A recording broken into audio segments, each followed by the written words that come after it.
Allahu Allahu Allahu Allah Allah. Bapak-bapak, ibu-ibu hadirin jamaah sholat subuh Masjid Baitul Syukur, puji dan syukur kita panjatkan kehadirat Ilahi Rabbi. Alhamdulillah kita masih diberikan nikmat iman, nikmat Islam, nikmat kesehatan lahir dan batin, nikmat umur, sehingga kita telah dapat melaksanakan ibadah puasa Ramadan sampai dengan hari berapa? Ke-6 ya. Selasa, Rabu, Kamis, Jumat, Sabtu, Minggu. Ke-6, dan pada pagi hari ini kita memasuki hari Ramadan yang ke-7. Harapan kita tidak lain, mudah-mudahan ibadah puasa Ramadan yang telah dan akan kita kerjakan pada Ramadan 1442 Hijriah ini dapat kita kerjakan dengan sebaik-baiknya, sehingga kita terhindar pernyataan dari Rasulullah sallallahu alaihi wasallam dalam sabdanya, "Kam min shaimin laisa lahu min syiyamihi ilal ju'i wal atas." Berapa banyak orang yang melaksanakan ibadah puasa Ramadan, dia tidak mendapatkan hasil daripada ibadah puasa Ramadannya ilal ju'i wal atas, kecuali lapar dan dahaga saja. Untuk kita bisa terhindar dari pernyataan Rasulullah sallallahu alaihi wasallam itu, hendaknya kita berusaha apa-apa saja yang bisa membatalkan pahala puasa Ramadannya. Puasanya sisa kita ini karena kita tidak makan dan tidak minum di siang hari.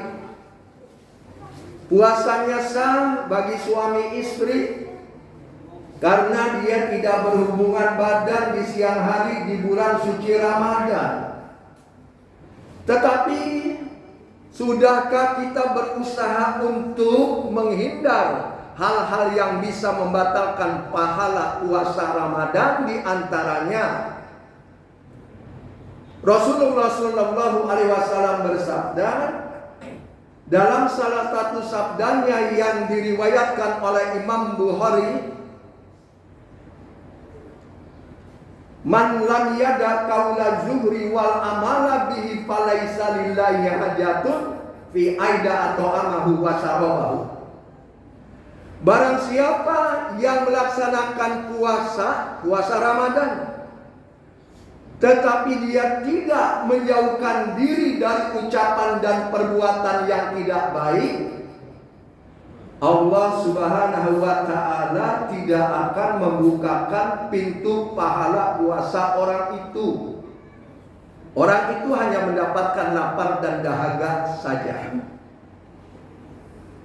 Dalam hadis yang lain dijelaskan oleh Rasulullah sallallahu alaihi wasallam, ada 5 perkara yang membatalkan pahala puasa Ramadan. Sekali lagi, puasanya sisa, tidak makan, tidak minum di siang hari pada bulan suci Ramadan. Puasanya sisa, dia tidak berhubungan badan di siang hari suami istri pada siang hari di bulan suci Ramadan. Tetapi dia melakukan hal yang 5 perkara. Dijelaskan oleh Rasulullah sallallahu alaihi wasallam dalam sabdanya, "Khamsu hisalin yuktirna siyam wa yanqutnal wudu. Al-kizbu wal ghaibah wan namimah wan nadru bisahwat wal yaminul kadhibah." Ada 5 perkara yang membatalkan pahala puasa Ramadan dan pahala berwudu. Jadi selama ini kita berpuasa Ramadan jelas ada pahalanya dan kita sangat mengharapkan pahala dari Allah. Kita setiap ingin melaksanakan ibadah sholat khususnya, kita berwudu, jelas ada pahalanya. Tetapi manakala ada 5 perkara, jangankan 5-5-nya, salah satu daripada 5 perkara kita lakukan, kita tidak mendapatkan pahala puasa dari Allah Subhanahu wa Ta'ala. Apa yang 5 perkara itu? Al-kizbu wal ghaibah wan namimah wan nadru bisyahwat wal yaminul kadhibah. Yaitu berdusta, mengupat, mengadu domba, melihat lain jenis dengan syahwat dan sumpah palsu. Manakala kita ini salah satu dari 5 perkara itu kita lakukan, apalagi lebih daripada 1, pahala kita tidak mendapatkan dari Allah Subhanahu wa Ta'ala. Jadi untuk bisa pahala kita terhindar dari pernyataan Rasulullah sallallahu alaihi wasallam, berapa banyak orang yang melaksanakan puasa Ramadan, dia tidak mendapatkan hasil daripada ibadah puasa Ramadannya kecuali lapar dan dahaga saja. Kita selama berpuasa harus berusaha untuk menjauhi dari ucapan perbuatan yang tidak baik. Bahkan bagi seorang muslim mukmin yang baik, bukan hanya pada waktu berpuasa saja, di luar puasa dia pun berusaha menghindar dari hal-hal ucapan, langkah, perbuatan yang tidak baik. Momentum bulan suci Ramadan merupakan kesempatan bagi kita untuk kita melatih selama 1 bulan dalam 1 tahun, melatih diri kita dari ucapan dan perbuatan, langkah yang tidak baik. Semua ini tidak lepas dari kita harus bisa mengendalikan hawa nafsu yang ada pada diri kita. Allah Subhanahu wa Ta'ala berfirman di dalam Al-Quran, dalam surah Yusuf, surah 12 ayat 53. Wa ma ubari'u nafsi inna nafsa la'amaratun bisu illa ma rahima rabbi. Kata Nabi Yusuf, aku tidak akan membiarkan hawa nafsuku begitu saja, karena hawa nafsu senantiasa mengajak kepada kejahatan. Illa ma rahima rabbi, kecuali hawa nafsu yang diberkahi oleh Allah Subhanahu wa Ta'ala.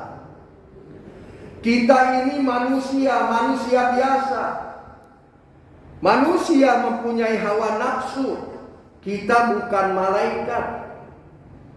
Kalau saja malaikat, dia itu tunduk patuh taat kepada Allah, wajar, karena malaikat tidak mempunyai hawa nafsu. Kita manusia mempunyai hawa nafsu. Dikala seorang manusia yang mempunyai hawa nafsu, dia tunduk taat patuh kepada Allah, berusaha melaksanakan segala perintah Allah dan menjauhkan segala larangan Allah, maka manusia nilainya lebih mulia dari malaikat itu sendiri. Buktinya Nabi kita, Nabi besar Muhammad sallallahu alaihi wasallam. Beliau seorang nabi, tetapi beliau pun adalah manusia biasa. Nabi berdagang, berbisnis, berniaga. Nabi mempunyai istri, Nabi mempunyai anak. Hanya bedanya kita dengan Nabi besar Muhammad sallallahu alaihi wasallam, Nabi itu in ila wahyu yuha, Nabi mendapatkan wahyu dari Allah melalui malaikat Jibril. Wa ma yuntiqu anil hawa in illa wahyu yuha. Dan tidaklah yang diucapkan oleh Nabi Muhammad sallallahu alaihi wasallam, dia mengikuti hawa nafsunya, In illa wahyu yuha, apa yang diucapkannya itu adalah wahyu yang diwahyukan Allah kepadanya melalui malaikat Jibril. Jadi kalau saja kita manusia mempunyai hawa nafsu yang ada pada diri kita, jangan kita tekan, apalagi kita matikan. Karena hawa nafsu itu merupakan satu dorongan motivasi semangat untuk kita bisa berhasil mencapai kebahagiaan dunia, berhasil mencapai kebahagiaan akhirat. Dengan hawa nafsu yang ada pada diri kita, kita akan berhasil hasanah fid dunya hasanah fil akhirah. Dengan catatan, hawa nafsu yang ada pada diri kita, in illa ma rahima rabbi, usahakan hawa nafsu yang ada pada diri kita sesuai dengan tuntunan Allah, karena kita bukan nabi, sesuai dengan tuntunan Rasul. Usahakan hawa nafsu yang ada pada diri kita, usahakan sesuai dengan tuntunan Al-Quran, karena kita bukan nabi, sesuai dengan tuntunan Rasulullah Sallallahu Alaihi Wasallam. Dikala seseorang itu bisa mengendalikan hawa nafsu yang ada pada dirinya sesuai dengan tuntunan Allah dan Rasul, sesuai dengan tuntunan Al-Quran dan As-Sunnah, maka tidak mustahil manusia itu nilainya lebih mulia dari malaikat itu sendiri. Buktinya, Nabi kita, Nabi besar Muhammad Sallallahu Alaihi Wasallam, beliau seorang manusia biasa.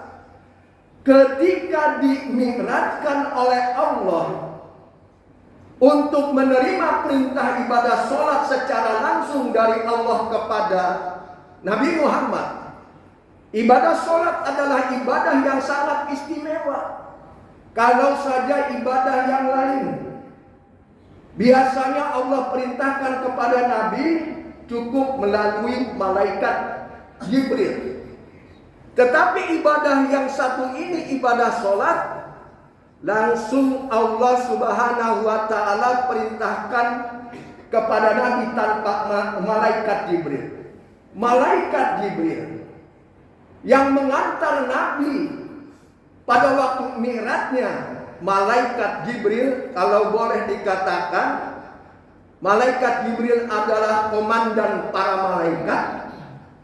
Malaikat Jibril cukup sampai di langit yang ketujuh. Tetapi Nabi besar Muhammad Sallallahu Alaihi Wasallam langsung berhadapan kepada Allah untuk menerima ibadah sholat yang sekarang ini kita kerjakan. Terbukti bahwa manusia ketika dia itu tunduk patuh kepada Allah, maka manusia nilainya lebih mulia dari malaikat.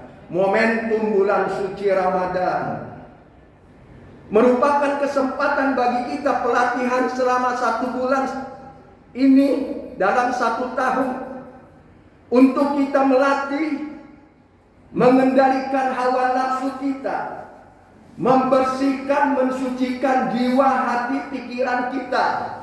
Qad aflaha man zakka wa qad khaba man dassaha. Sungguh beruntung orang-orang yang senantiasa membersihkan, mensucikan jiwanya, pikirannya, hatinya. Wa qad khaba man dassaha. Dan rugi orang yang membiarkan jiwanya, pikirannya, batinnya berada dalam kekotoran. Momentum bulan suci Ramadan, kesempatan yang baik untuk kita melatih daripada hal-hal yang tidak baik yang ada di pikiran kita, batin dan hati kita, sekaligus akan menghasilkan dalam kehidupan kita jiwa yang tenang, tentram, damai ketika Ramadan demi Ramadan kita lakukan. Entah sudah berapa kali, bahkan berapa puluh kali puasa Ramadan kita lakukan sejak kita akil balik sampai dengan saat ini. Kalau saja kita terus-menerus melatih dengan sebaik-baiknya dari Ramadan 1441 Hijriah yang lalu kepada Ramadan 1442 Hijriah ini, insya Allah kualitas puasa Ramadan kita terus bertambah baik, yang akan membawa dampak kepada ketenangan batin hati kita. Jiwa kita akan tenang. Ketika jiwa seseorang tenang, kemudian dipanggil oleh Allah karena ajal sudah tiba, Allah yang mempunyai surga, Allah akan memanggil kepadanya dengan panggilan yang penuh kasih sayang dan kemesraan. Ya ayyuhan nafsul mutmainnah, irji'i ila rabbiki radiyatan mardiyah, fadkhuli fi ibadi wadkhuli jannati. Wahai jiwa yang tenang, kembalilah kamu kepada Tuhanmu dengan hati yang ridho lagi diridhoi, dan masuklah kamu ke dalam golongan hamba-hambaku, dan masuklah kamu ke dalam surgaku. Coba bayangkan, ini berdasarkan Al-Quran surah Al-Fajr di surah ayat-ayat terakhir. Jika Allah yang mempunyai surga memanggil orang yang tenang, tentram, damai ketika hidup, berkat pelatihan yang terus-menerus puasa Ramadan, dia mempunyai jiwa yang tenang. Allah yang mempunyai surga memanggil kepada orang itu, wadhuli jannati, silahkan masuk ke dalam surgaku. Oleh karena itu yang terakhir, mari kita merenung sejenak. Berkisar 23 atau 24 hari lagi puasa Ramadan kita akan laksanakan. Mari kita perbaiki jika masih ada kesalahan kekurangan Ramadan yang kita kerjakan. Jika ada kesalahan, mari kita perbaiki.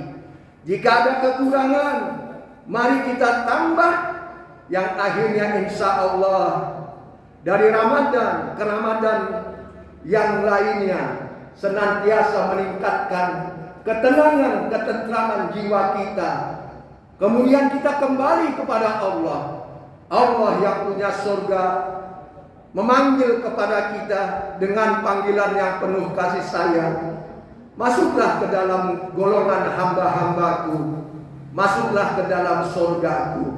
Itulah yang dapat saya sampaikan pada kesempatan waktu yang relatif singkat ini, dengan harapan mudah-mudahan pribadi saya dan kita para jamaah sekalian dapat terus mempertahankan kualitas puasa Ramadan kita, bahkan terus meningkatkan kualitas puasa Ramadan kita, sehingga kita kembali kepada Allah dengan membawa kemuliaan akhirat.